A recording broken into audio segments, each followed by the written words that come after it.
একটা ফেসবুকে খুব হইচই দেখে একটা কিউরিয়াস হলাম একটা কেস নিয়ে এবং একটা গল্পও লিখে ফেললাম, যেটা করতে গিয়ে একটু পড়াও হলো।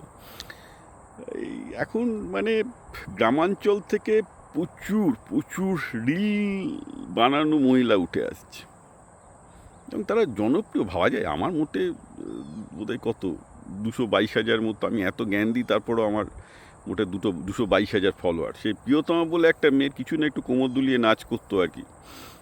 তো একটু কোমর দোলাতো, গাল দোলাতো, তো জায়গায় মেয়েটা যে দেখতে এমন কিছু অসাধারণ সুন্দরী ছিল তাও বলবো না, কিন্তু যাই হোক, মানে বেসিক্যালি ওই গ্রামীণ পরিবেশ থেকে এসে সে যে অতটুকু পারফর্মিং করতে পেরেছে, that is also very good.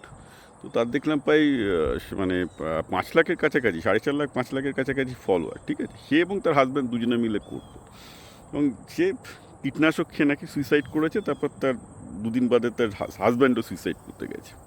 তো খবরে শুনলাম যে বেসিক্যালি সেই মেয়েটা নাকি একাধিক পুরুষের সাথে সম্পর্কে জড়িয়ে ফেলেছিল, সেটা নিয়ে তার বরের সাথে গণ্ডগোল, তাই নিয়ে সে সুইসাইড করতে গেছে।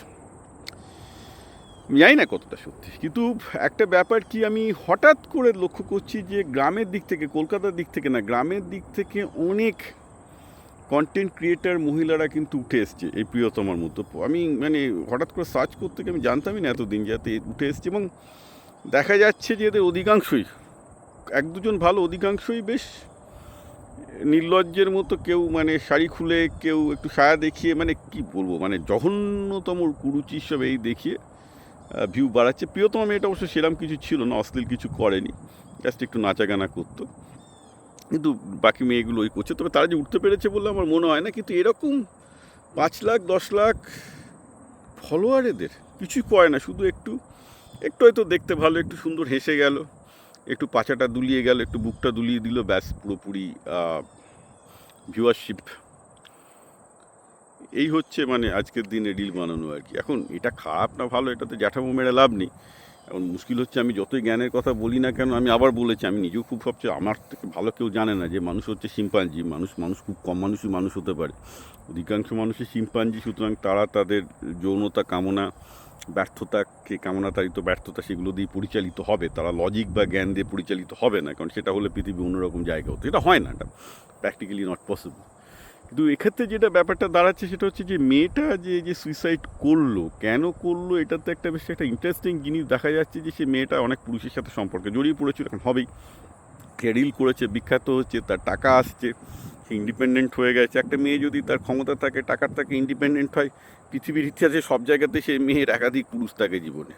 এইটা নারী পুরুষের ক্ষেত্রে একটা ইউনিভার্সাল জিনিস, যে পুরুষের ক্ষমতা এবং টাকা হয় তার লাইফে প্রচুর নারী থাকে, আর যে নারীরও ক্ষমতার টাকা হয় তার লাইফেও প্রচুর পুরুষ থাকে। তো মানে ঐতিহাসিকভাবে এটা হয়ে আসছে, এটাতে because that's how the biology is design. এটা তো নতুন কিছু ঘটেনি এখানে।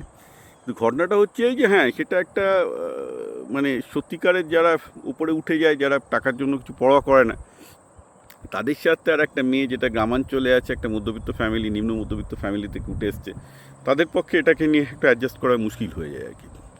তো আনফর্চুনেট ঘটনা, কিন্তু সমাজ যেমন বদলাবে তেমন সমাজের সমস্যাগুলো আস্তে আস্তে কিন্তু আসবে। কিন্তু এখানে একটা খুব ইন্টারেস্টিং জিনিস আমি আপনাদের লক্ষ্য করতে বলবো, সেটা হচ্ছে এই যে এতদিন পর্যন্ত শুধুমাত্র একটা ছেলেরাই খুব বিখ্যাত হতো, ছেলেদের হাতেই টাকা পয়সা থাকতো, ছেলেদের হাতেই ক্ষমতা থাকতো, ছেলেদের হাতেই পাওয়ার থাকতো।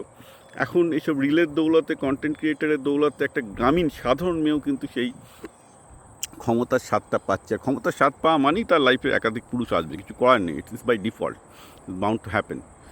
তো সেটাই যখন তারা ব্যাপারটাকে কন্ট্রোল করতে পারছে না, তখন এই দুর্ঘটনাগুলো ঘটছে।